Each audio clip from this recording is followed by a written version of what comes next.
नमः शिवाय। गुरु भाई बहनों प्रणाम। आइए जानते हैं शिव गुरु को हम कैसे पूजें, हम कैसे गुरु बनाएं, हम किस तरीके से उनको जप करके प्रसन्न करें और अपना इच्छा प्राप्त करें। अब जरा सोचिए, शिव का अनेकों नाम है और अनेकों रूप भी है। आप जिस रूप में देखोगे उसी रूप में आपको मिलेंगे। आप सोचो, आप किस रूप में आप देखना चाहते हैं, एक भक्त के रूप में या एक गुरु के रूप में। भक्त भाव से आप देखेंगे तो आपको कुछ न कुछ प्रॉब्लम होगा उनको श्रद्धा भाव भक्ति करने में। और गुरु के रूप में देखेंगे, गुरु के रूप में अपनाएंगे तो आपको कोई भी समस्या नहीं होगी, और यदि समस्या होती है तो गुरु माफ़ कर देता है। जैसे यदि आप पढ़ाई करते थे, पढ़ रहे हो, तो टीचर आपका जो है, आपका गुरु जो है, कोई समस्या होता है, कोई प्रॉब्लम होता है, उस पे एक बार आपको माफ़ कर देता है या गलतियां देखते हुए इग्नोर कर देता है। ऐसे हमारे शिव गुरु हैं। यदि आप शिव को गुरु बनाओगे, आपके साथ गलतियां हो रहा है तो एक बार इग्नोर कर देंगे। तो हमें शिव को गुरु ही बना के उनको प्रणाम करना है, उनको सेवा करना है और उनसे ज्ञान लेना है। जब हम शिव को गुरु बनाते हैं तब हमारे वो शिव गुरु बनते हैं। शिव को गुरु ही बनाने में बड़ा आनंद है। शिव जब गुरु बनेंगे तभी तो हमारा और आपका काम बनेगा। शिव को गुरु बनाने के लिए हमें दिल से, मन से, भाव से शिव को अपना बनाना है।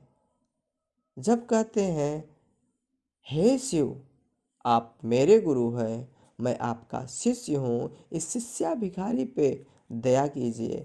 आप नहीं करेंगे तो कौन करेगा? आपके सिवा इस दुनिया में है कौन मेरा?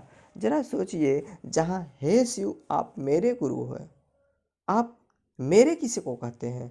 जो चीज़ आपका है उसको ही तो मेरे कहते हैं। आप अपने बच्चों को कहते हैं, अपने माता पिता कहते हैं, अपने घर द्वार कहते हैं, अपने ज़मीन कहते हैं, अपने खेत कहते हैं।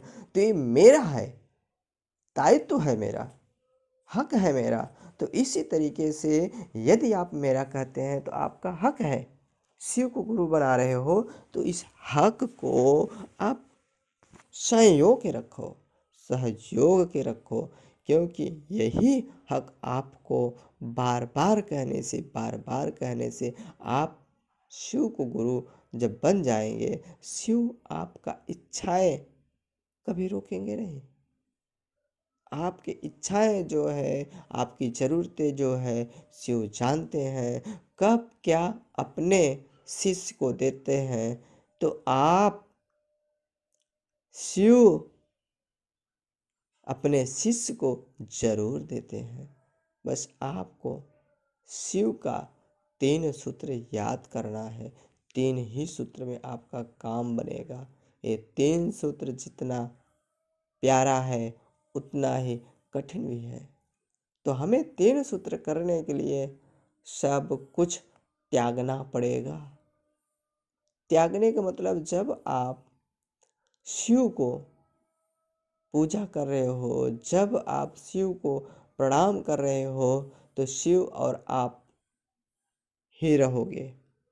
शिव का ध्यान जब रख रहे हो अपने मन में, अपने दिमाग में, तो आप भाव से कहिएगा, अपने दिल से कहिएगा और मन में जो शिव को अपना बनाए हो, अपने तस्वीर बनाए हो, वो आपके तस्वीर के छाप छूटना चाहिए, रहना चाहिए। तभी तो आपका कल्याण होगा।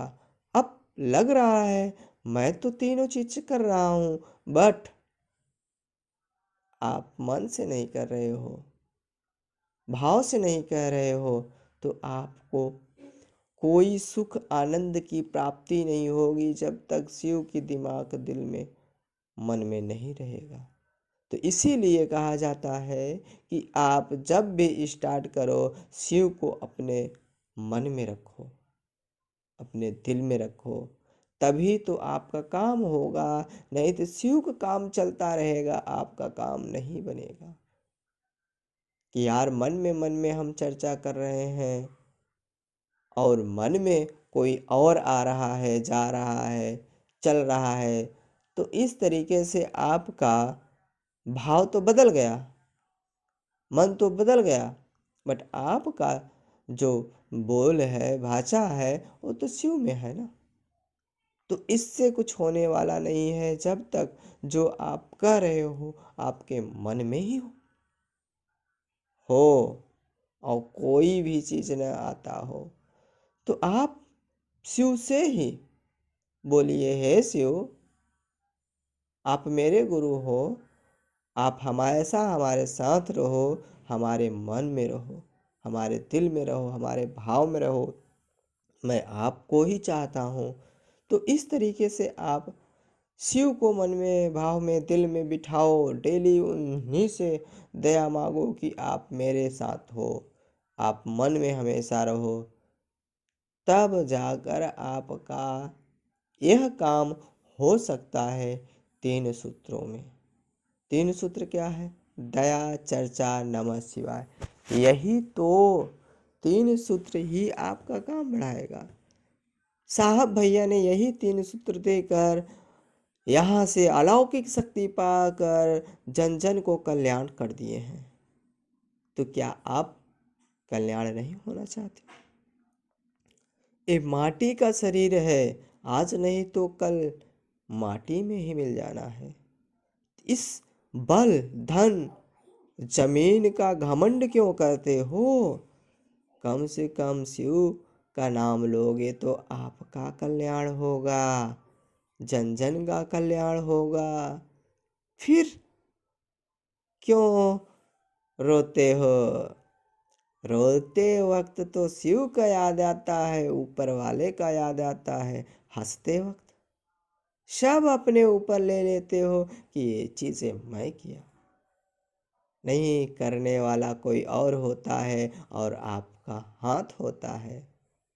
तो ये चीज़ें आपको समझना पड़ेगा, आपको जानना पड़ेगा, आपको ही शिवमय होना पड़ेगा। तभी लोगों का कल्याण हो सकता है, आपका कल्याण हो सकता है। बाकी तो ये सांसारिक मोह माया है, इस मोह माया में जो पड़ गया यही का रह गया। शिव का भी पढ़ के देखो, शिव में कितना मजा है, शिव में कितना आनंद है। ए जब आप और शिव मिलेंगे तभी तो इस आनंद का मजा आएगा, नहीं तो संसारिक जीवन में दुख और सुख तो लगा रहेगा। जब आप शिव में बढ़ जाएंगे, शिवमय हो जाएंगे, तो आपको सुखों का सागर होगा, आनंद का सागर होगा और एक संसारिक जीवन में आप शिव से बंधन जुड़ जाएगा। जब शिव से नाता जुड़ जाएगा तो हर एक काम आसान हो जाएगा, सुहाना हो जाएगा। तो हमें सदा शिव का जाप करना है, नमः शिवाय करना है, तीन सूत्रों का पालन करना है। भैया हरिंदर ने संसार में तीन सूत्र दे के चले गए, आप और हम नहीं इसका पालन करेंगे तो कौन करेगा? आज तक बहुत सारे लोग आए, साधु संत, किसी ने ये तीन सूत्रों का चर्चा नहीं किया। तो आइए तीन सूत्रों की ओर बढ़े और अपने को कल्याण करें।